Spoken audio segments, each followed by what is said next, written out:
knock the heating off, somebody? Is that all right? It's a noisy heating. Thank you. Thank you, Chris. I'll know you're getting too cold if you start putting your coats on again. It's great to see you and Happy New Year. I haven't really had the chance to share so far in 2022, but I am going to continue our All In series that Joe started last week. And by the way, if you are watching this online, if you're watching on our YouTube channel, it's great to have you with us. And thank you for joining us.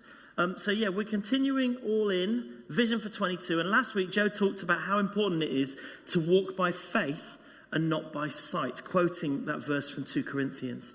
And we were looking specifically at what happened to Mary and Joseph after the Christmas story, how King Herod, in his jealousy, sent soldiers to kill babies. And so being in a very dangerous situation, Mary and Joseph, how they chose not to look at the dangerous situation around them, but actually to listen to the voice of God and follow the direction that they did, which was to end up going off to safety in Egypt. And Joe was encouraging us to think about what it might mean for each of us to walk in step with the Spirit this year in 2022, about how we can choose, as Paul's already said, not to be defined by the circumstances we see in front of us, but by God and his faithfulness and his kindness and his generosity. And we can look to that and let that define the steps that we take this year. And so I wonder what your steps are for 2022. I wonder what adventure God is inviting you into, or even what challenge God is inviting you into. I wonder how he's going to be stretching you this year, and if you're up for that, and if you're up for saying yes to him. We've planned this series because we wanted to actually share with you some of what we feel God is inviting us into as a church this year. But there's some things we need to talk about before we go there. We just need to acknowledge where we are. Because as you know, COVID's been incredibly challenging. Many of us have experienced personal pain, grief, loss, heartache over the past year or two. Our children's education has been disrupted. Our older and more vulnerable folks have found themselves increasingly isolated and lonely. For some of us, our mental health, our emotional health, and even our spiritual health has been really affected. I don't know if you remember, but only last Easter we were meeting like that. Seems like an age away now, doesn't it? Because things have been changed so much recently. Have you heard this phrase? This is something I heard someone talk about a few weeks ago. I Googled it. It's a thing. It's called pandemic flux syndrome. Okay? Pandemic flux syndrome.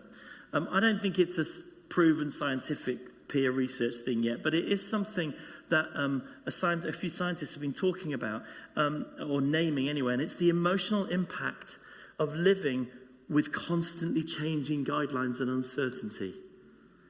Our rules and restrictions just keep changing, don't they? Our plans are always having to change, and I don't know about you, but it's wearing us down.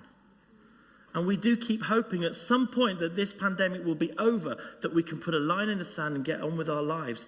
But that isn't the case. In fact, I've heard this week that experts are thinking probably there will never be a definitive end point to this pandemic, which is challenging.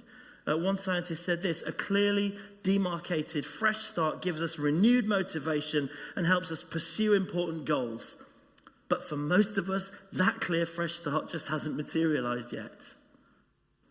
You know, that's just the reality of it, isn't it? Because we just don't know. Another scientist said this: our nervous systems seek certainty. So this prolonged limbo is grating on us as individuals and as a group. We keep reaching for understanding and continue to get crushed by the waves of a fluctuating reality. Can anyone recognize any of this? Or is it just me?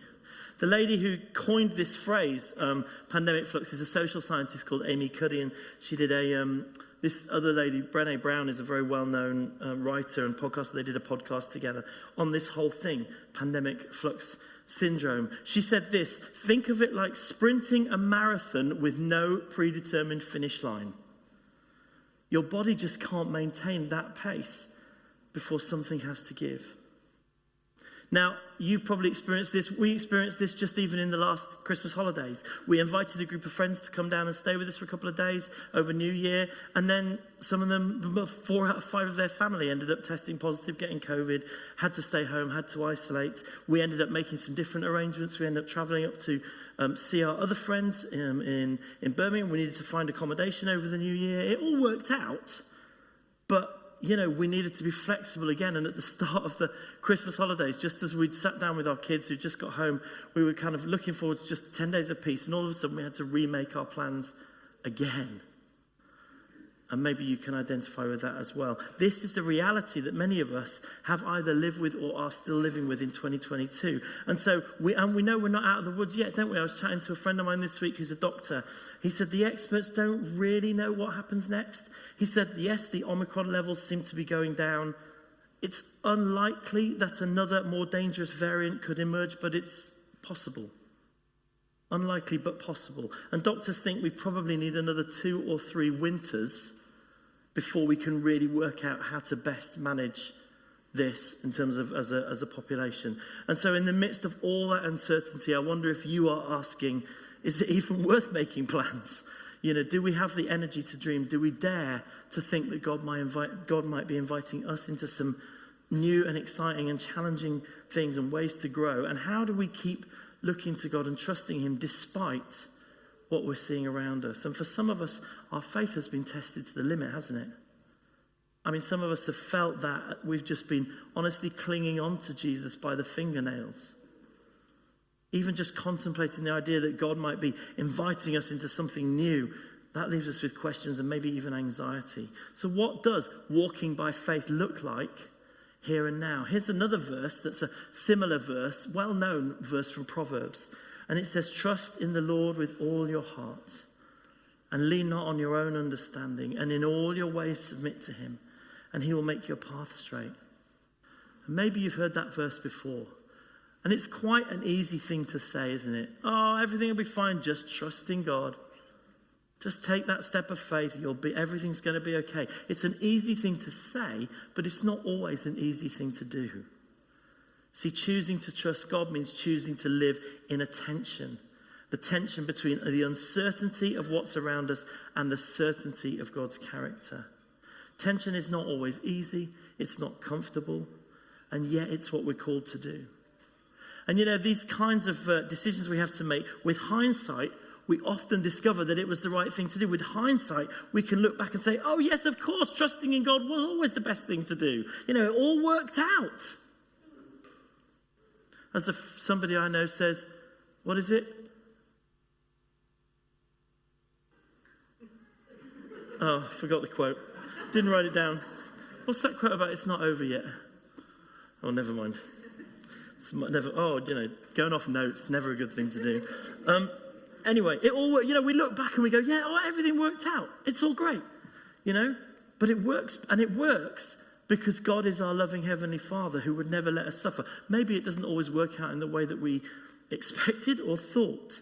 But being in the midst of a situation where we're looking at what's in front of us and we're wondering what God is going to do is not easy, is it? That's a choice to live in the tension, a choice to trust God in the small things and in the big things, in our day-to-day routine and how we relate with those we're close to, in our families and our work and our health, in our finances, our resources, the choices, the things we choose to spend our money and our time on, and in our spiritual life. Choosing to live in that tension and trust God might mean being the first person to take the step to resolve a relational conflict, even if you didn't start it. For example, it might mean giving our money to someone who we know is in need, even though we know that might mean that we end up missing out on something. It might mean offering our time to help a neighbor when we really just want a rest.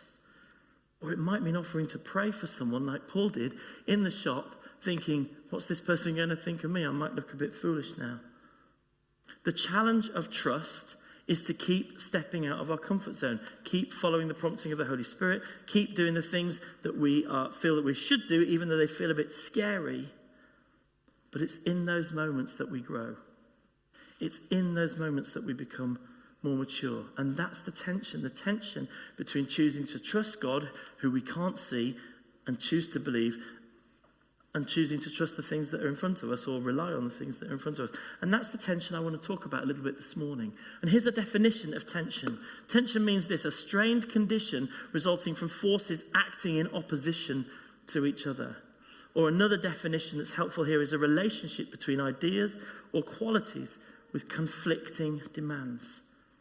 If the choice to walk by faith is like a force pulling us in one direction, and then often acting completely against it is our inbuilt instinct for self-preservation, or our desire for comfort or an easy life. And that's the tension. Those are the things that are pulling us in opposite directions, we feel sometimes. That's the reality.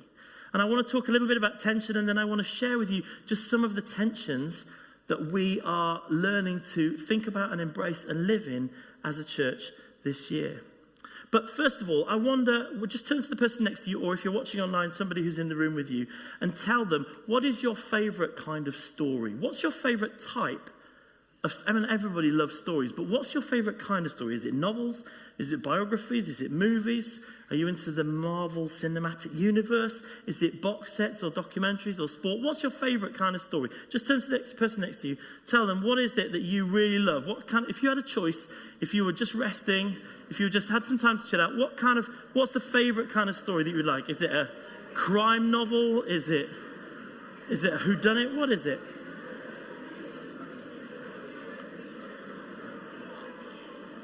Okay.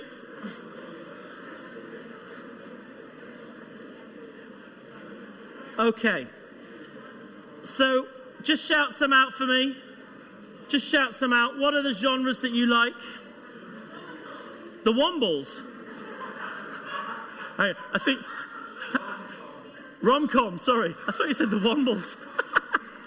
You might have to take your mask off to shout out. Well, brilliant. Rom-com. People like romantic comedies. What else? What other stories do you like? Fantasy. Great. Okay, one more. Lovely. Historical fiction. Thank you. Do you know, whatever genre of story you like, the truth is that at the heart of every great story, you will find a massive amount of tension. You will find tension building through the story. You'll find it between the characters. You'll find it between the values. You'll find it between the dreams and the desires and the possible outcomes. So turn again to that person and tell them, which is your favorite story and what is the tension that's going on in that story? Just have a think about that. If you don't want to talk to anybody, by the way, you can just reflect in your head, that's fine. But just think about the story that you like best and just think, what is the tension going on there? What is that tension? What is that tension? I'll let you do that.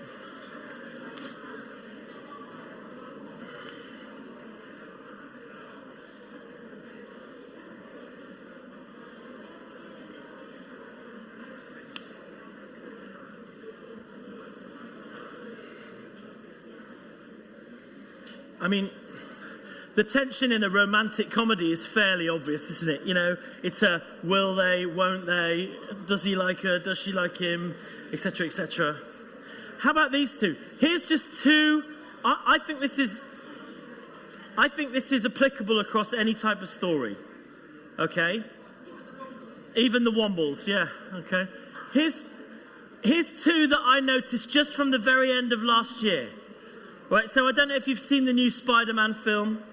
In this film, I won't give any spoilers, but in this film, Spider-Man's identity, his real identity has been revealed, which is a very damaging thing.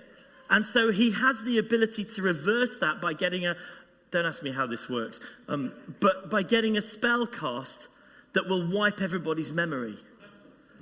Okay, but the problem with that is that if he's going to wipe everybody's memory so they don't remember who he is, he's also going to wipe the memories of his closest and most trusted friends. And there's inbuilt tension and sadness, actually, in that. That's one film. I just noticed. Completely different genre. Those of you who are Formula One fans, the end of last year's Formula One Championship, not that I'm a big fan, but I did notice it because you couldn't really avoid it. It was all over the news. Was a massively talked about conclusion, wasn't it? I mean, after several, how many are F1 fans here? Have we got a few? Yeah, a few. Okay, so as far as I can see, up till last year, we basically had Lewis Hamilton winning everything and no particular tension.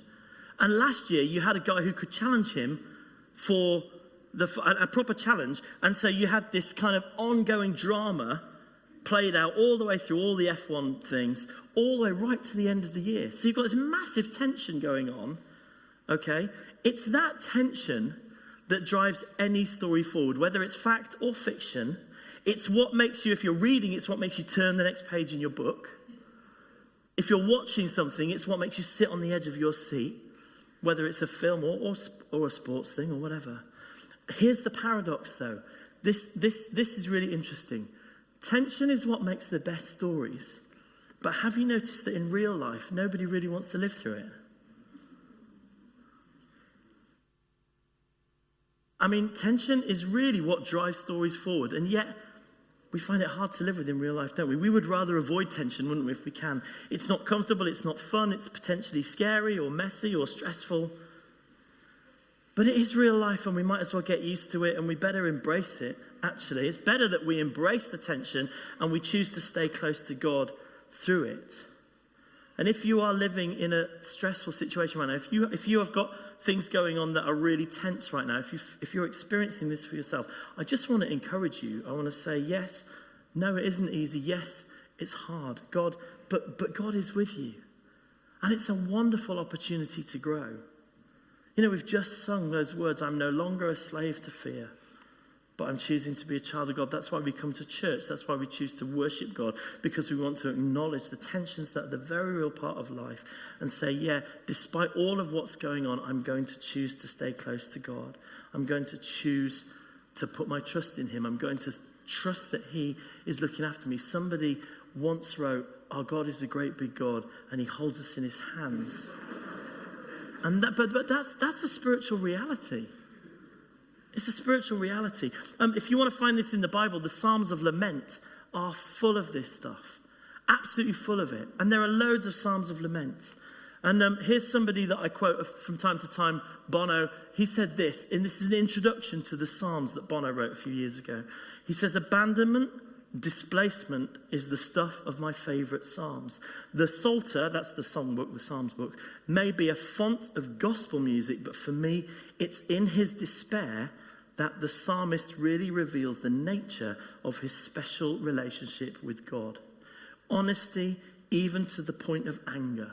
How long, Lord, will you hide yourself forever? Or answer me when I call. We don't have the time to go into the Psalms of Lament today, but just if you're interested, there's a top 5, okay? I don't know if it is a top 5. It's not like that. At number 5, Psalms of Lament, no. But here are some of the different Psalms of Lament that you might just want to have a read of for yourself. Because honestly, these songs that are in our Bible and have been for centuries really do say it like it is. They really do express deep and painful emotions. And the writers, as they are writing those things, being very honest, very blunt, and yet still choosing to trust God in the middle of that. That might be helpful. If you are in a difficult place, then the Psalms of Lament are a great place to go and just reflect. But I want to look at another passage, and the passage I want to look at is in 2 Corinthians chapter 4, and it's a letter, it's Paul's letter to the Corinthians, where he says this. He says, we have this treasure in jars of clay to show that this all-surpassing power is from God and not from us. So Paul is taking this idea of tension, of choosing to trust, and he's sort of talking about how it works within us. And so the jars of clay, ordinary jars, were where people would actually hide their treasure for security purposes. And so this is a picture that Paul is painting that people can relate to. But also, jars of clay was a common metaphor for human weakness. And so Paul is painting this, describing this picture with his words. He's saying, look, you've got this incredible resurrection power, this life of God, and it's like the treasure. And where is it stored? Well, it's stored within us. Us, the less than powerful, slightly weak, perhaps damaged, very down-to-earth human beings. And there's that tension. And then Paul goes on and spells that out viscerally. He says what that looks like is we are hard-pressed on every side, but yet not crushed. We are perplexed, but not in despair. We are persecuted, but not abandoned. We are struck down, but not destroyed. This is the paradox, the tension inherent in the life of a believer. Yes, life can be tough. Circumstances can be brutal. And Paul, by the way, is speaking from his own experience. Paul has suffered. He has been imprisoned. He has been criticized. He's been run out of town in various places. But Paul also knows the resurrection life of Jesus. He's experienced it for himself, and he's compelled to keep sharing it and giving it away. And that's the tension that he's living in. We've got this life. We've got it within us. We're not perfect, but he is the treasure within us. And you know what? The reality in our world today is that people are in desperate need of God, aren't they? I mean, people have lost faith in governments and institutions. You know, I don't think it's an understatement to say that you could look all around you and see hopelessness. But for us who are believers in Jesus, we have a different story. Faith is our story. It's been our story throughout the Bible. It's been our story across generations and history. You know, we read about God's big story and we get to play our part. And for many of us, it's been our story throughout our lives, even to this point. So yes, the pandemic has been hard. Very hard. But we already have stories in our lives and in our community, in our history, of people who've stood through difficult circumstances even worse and even more challenging than this, and said, yes, I'm going to trust God, and he has proved faithful. And so we hang on to those stories of faith from the Bible and from history and from our lives. We're not the first generation to feel things falling apart. In every case, though, in every season, there have been believers who have continued to walk by faith. So we can be reassured that despite COVID, despite political division, despite racism and everything else that's currently going on in the crazy world around us, God is still on the throne. He's still at work in the world, in the church, and in the lives of his people. He's still doing his renewing and his saving and his healing work. And all of this works because of one key moment in history, and that's Jesus' death and his subsequent resurrection, which is what led to our salvation and our ability to live and act according to God's plans. All of this comes out of that. We live out of that death and resurrection every day. And that's what Paul is saying when he goes on the next part of this passage. He says this: we always carry around in our body the death of Jesus, so that the life of Jesus may also be revealed in our body. For we who are alive are always being given over to the death for Jesus' sake, so that his life may also be revealed in our mortal body. Paul is describing there how it is that there will always be life available to us. Okay? There will always be stuff available to us that isn't healthy, that isn't helpful. Okay? And there will always be things that we can let go of and that we will need to die to. We will always need to die to the desires of the flesh, or what the Bible calls sin, to attitudes and to values that aren't helpful for us. But Paul is reminding us that we have the life of Jesus within us. And it's renewing us, and it's leading us, and it's guiding us, and it's helping us, and it's empowering us, and it's keeping us going. And Jesus' death on the cross led to life for the whole world, for you and for me, and we can follow him. He actually taught us, didn't he, to follow him. He said, I want you to take up your cross. He said, when you follow me, this is what I want you to do. I want you to take up your cross. In other words, we're going to have to die to something. And this lady, Joanna, who's my spiritual director, she said this. She said, saying yes to resurrection life invariably means being prepared to put something else to death. And that's a principle we see the world turning on. We see it in nature all the time. It's also a principle I've seen in my own story a number of times. And you probably have as well. So, for example, just to tell you a little bit about my background, right through my teenage years, all I ever wanted to do was to be a musician. Okay, I didn't want to be a celebrity. I didn't want to be famous, but I did want to be a successful touring musician, somebody who made their living playing music on stages for people to enjoy. I wanted to be in a band that made records and toured, and to some extent, to a small extent, in my early 20s, I got to do that for a bit. I was in a band and we got to play some gigs, some quite big gigs. We got to play in some iconic music venues that I'd read about in, does anybody remember the Melody Maker or the New Music, NME, New Music Express? Yeah, I'd read about these places like the Marquee Club and the Town and Country Club, and not being from London, I'd never been. And I got to play on some stages, and that was exciting. But ultimately, our band didn't get a record deal, didn't get a contract, and that kind of life wasn't going to happen. And at that point, I had to make a choice, had a choice to make. Do I look for another opportunity to be a successful musician? Do I look for another band to try and break into the music scene? How committed am I to this dream, the thing that I've been following and pursuing and wanting to do literally through all my teenage years and dreaming about? By then, by the way, I joined a small vineyard church. It was a small church with a big vision. And God was in the process of captivating my heart with a different dream. From several different corners, I felt like God was talking to me about working with and investing in children and young people. Okay, and there was a really specific word that somebody gave me one day, and it was this. He said, I feel like God is saying to you, Nigel, music is the key that unlocks the door. And I thought, well, what does that mean? And a lot of time thinking and praying and just asking God, what does this look like? And by the way, I never knew or thought it would end up doing this. But what it did lead me to do at that point was to go back to university for another year and qualify as a primary school teacher, which was a big cost.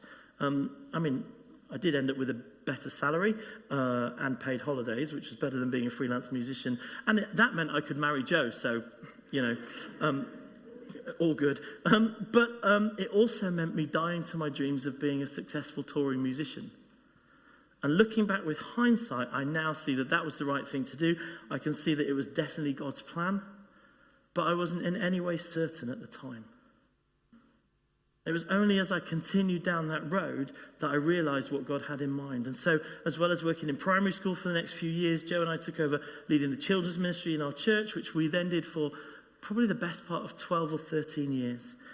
We learned so much about ministry and leadership doing that, and that's what ultimately led to us coming here to Winchester to do this. As well as kids' church, we ran a bunch of holiday clubs, school assemblies and projects. We started a national youth event that's still going.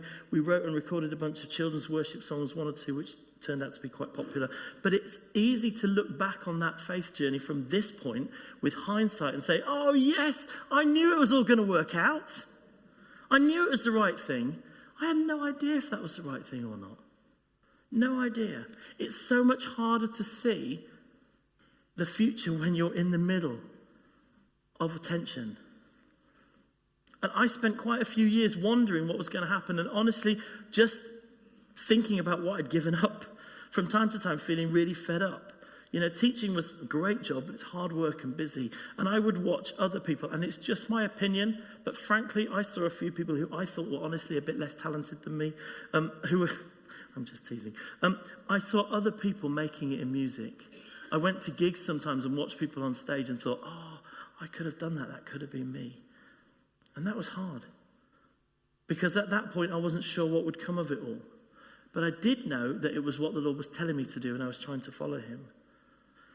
And I just kept having to come back to that place of knowing God was with me in the tension, trusting him, trusting that he knew my next steps and he had the best thing, and that the things that had to die were in order that other things could live. That was my story. That was part of my story anyway. And it's continued to be the story throughout my life. And it's probably true for many of you as well. It's true for us as individuals, and it's true for us as a church. And just in the last few moments, I want to talk a little bit about what I think God is talking to us about as a church this year. You see, we're standing here at the start of 2022, and honestly, with everything in me, I would love to stand up here and give you a really polished vision statement or a really slick 3-point plan and say, this is what I think God wants to do this year. I'd love to do that, but I don't think I can. Because we find ourselves in a place where we're still holding a load of values in tension, and we're just trying to navigate the way through it. Absolutely. Thank you, Chris. Every time I say the phrase values in tension, Chris looks at me and does this, right? It's just one of my things, okay? But it's true. Because actually, I was just talking to you, Irvin, about this, wasn't I, at the start? It's really hard to live on one end or the other. The most mature thing is to be able to hold these things together. Ongoing tensions that we still face as a church family. Throughout this last few months, we've been asking ourselves, how do we organize ourselves? Do we try to meet together and include everyone in it, or do we try and stay safe and separate at home? That's one of the tensions that we've been in, and to an extent are still in, okay? Another one that we've been thinking about over the last few weeks and months is, do we re-establish ministry teams? We are, by the way, really hoping to restart the coffee team later this month. I know there's a few of you going, thank God. Okay. I'm not a coffee drinker, so I'm not bothered myself. But I know that many people are. So do we try and establish ministry teams and re-establish teams and start new teams? But again, at the same time, we have to understand that people's priorities have changed and the patterns and how we do things has changed. And we just need to acknowledge that. And that's a tension. And I'm not saying either of these is the right thing. I'm just saying this is what we're living in. And then thirdly, an emotional tension around this. Do we push forward with momentum and say, come on, rah, rah, what's the next hill? What does God want us to do? Versus, do we leave capacity and space for people to process the pain and loss that's been going on? Because, honestly, I think many of us are still needing to do that. So I would love to say, let's go for it. Let's do loads of projects this year. Let's make it happen. Honestly, I feel more like maybe the Lord is saying, maybe we should just take the time to live in this moment for a bit. And next week, Paul is going to talk about the changes that he'll cause and some of the material we're going to look at over the next couple of months on our Sunday mornings and give you an opportunity to do that. So those are the tensions we've been living in. And as we look forward into this year, there's some other tensions that we are also living in. I just want to take a moment to talk about that. This is one that this has always been a tension. What is our focus? Are we going to spend time making sure that we invest in personal growth and spiritual maturity and becoming better believers and more mature believers, as against, are we going to deliberately reach out and welcome those who don't yet know Jesus and make this a place where it's very easy for people who are like that to come? And that's a tension that we constantly live in. Constantly live in. Another one for us at this point is around leadership capacity. Our staff team has shrunk, some of it natural shrinkage, I guess. It's just one of the things that's happened over the last couple of years. Are we going to recruit new staff, or are we going to actually train and release more volunteer leaders? That's a tension that we're living in right now, just trying to weigh these things up and ask the Lord what to do. And I think there will be a time when we do recruit new pastoral staff. At this point, I'm not quite sure when it is. Might be later this year, might be next year. Not quite sure yet. But we are holding these things in tension. Another of our tensions is around funding. Our compassion ministry has grown throughout lockdown. Even before that, we had to switch our model because, as you know, Jenny retired from that, and some of our staff team have stepped in and taken over. And there's some amazing things going on in compassion, and there's an amazing amount that we could do. But at the same time, we're trying to balance that with everything else that we need to pay for. And honestly, at this point, up till this point, we as a church have funded everything that's gone on with our compassion ministry. It's been amazing. Pardon? Almost everything. Okay? We think that what we need to do is switch to a model where we invite other people to start joining in with the funding of compassion, where we look for external funding as well as internal funding. And that's quite a big change. We know that there are people who want to fund that and who want to help us do that kind of thing, and we still want to take a lead in what we're doing. But that represents a big change, and it represents a redistribution of wealth. And up till, wealth, that's not the right word, redistribution of resources. Up till this point, the church has underwritten everything that the compassion ministry has done, and we're just wondering if other people can be invited into that story and we can widen and increase. And if we do that, I think we can do more of it, even more of what we want to do. So that's a journey that we're looking at and going down. And by the way, this is of all these tensions, that's the one that I think we are definitely sure that that's where we're going to make some moves, in the next few weeks and months. If, by the way, we'll tell you more about that as we do it. But if, by the way, you happen to be somebody who through your work or through somebody else has access to enormous funds for this kind of thing, come talk to me afterwards. That would be great. Thank you. Or talk to Stephen. That would be brilliant. And the last thing I want to talk about, and this is a dilemma, and I'm just being honest with you, I don't even know. I've ummed and ahed about whether to even talk about this. But if you look around you at the carpet, there are some pretty horrendous stains on this carpet, right? I mean, I can see some here. Now, maybe you're the kind of person who thinks, it's fine, I don't mind. I never noticed it, and that's fine. but we notice it all the time, and we especially noticed it when we cleared all the chairs out and had different people in. And so one of our tensions that we're living in is how we best steward our building. We've done some absolutely amazing work in that part of the building. You know, I don't know if you guys can remember what it was like before we did all the building work there 4 or 5 years ago. We didn't have a front door at the front of the building. We didn't have this beautiful cafe. We didn't have that wall. We've done some incredible things to make our building right. And then what happens is when we're showing people, we do quite a lot of renting out of space in our building. It's a way that we can get a little bit of money back for it and serve the community. And so we'll show people around and we'll show them all the space and they'll go, oh yeah, that's lovely. Oh, that's beautiful, fantastic. And then we'll come into here and they'll go, oh. And honestly, maybe you didn't notice it because you're not bothered, and that's fine. And maybe you didn't notice it because we've just lived with this for so long. But and maybe you're the kind of person who thinks, well, we don't want to spend money on a building. We want to spend it on reaching people. And I completely get that, you know. But on the other hand, if this was my home and I wanted to welcome people into it, I don't think I would want to reprioritize somehow so that there weren't horrendous stains all over the carpet. Okay, so I'm not talking about some fancy grand scheme, and we don't have a plan. We don't even know what we're doing. I'm just telling you this because I want to be really transparent with you. I have ummed and ahed about this. I talked to the trustees about it. You know, we had quite a conversation. You know, could we invite people to give to the building even though we haven't met in the building for the last 2 years? Is that even the right thing to do? Honestly, I don't know. But I'm just telling you the tension that we're living in, one of the dilemmas that we're trying to work through, and say to the Lord, you know, which is the right way to go about this? Which is the right way to go about this?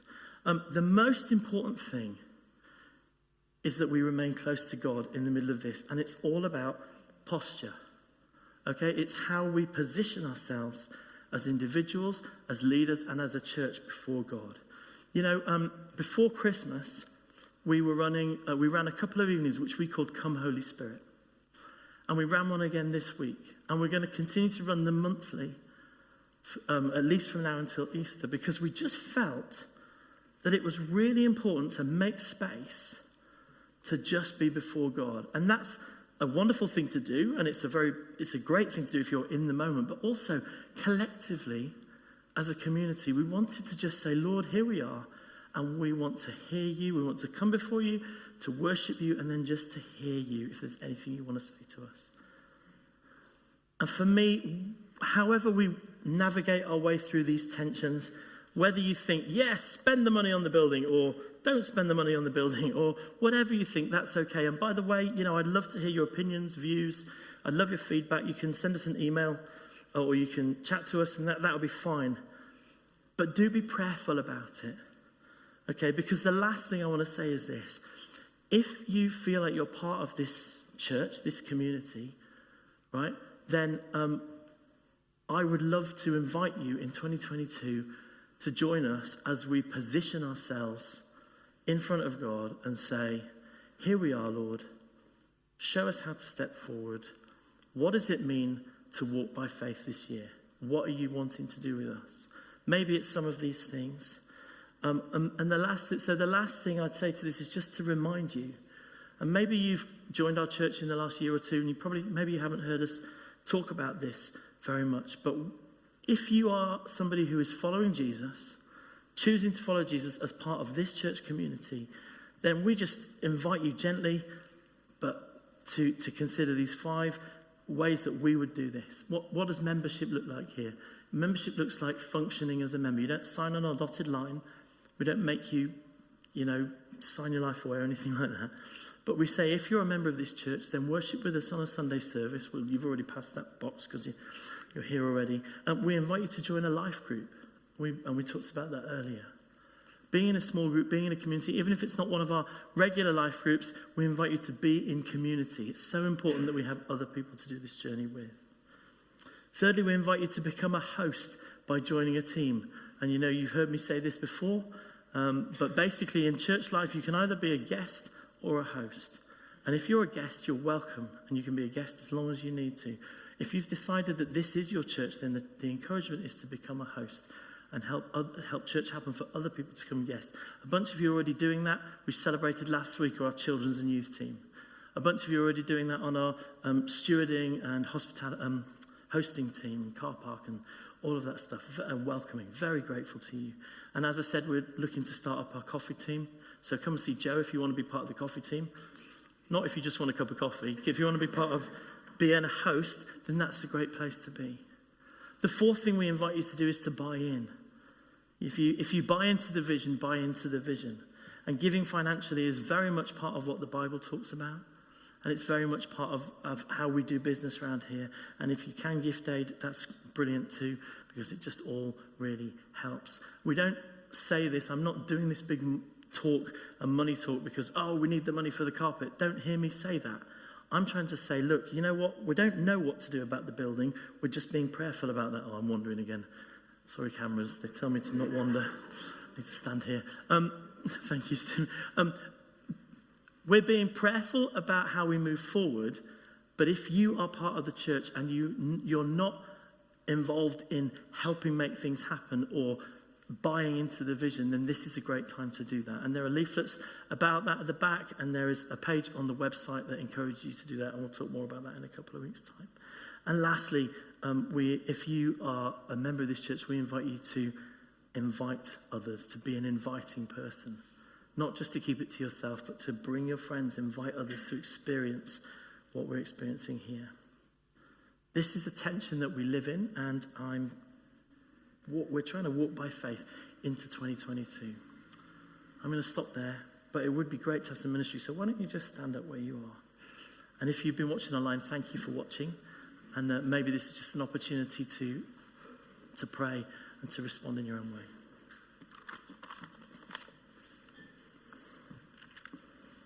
Why don't we just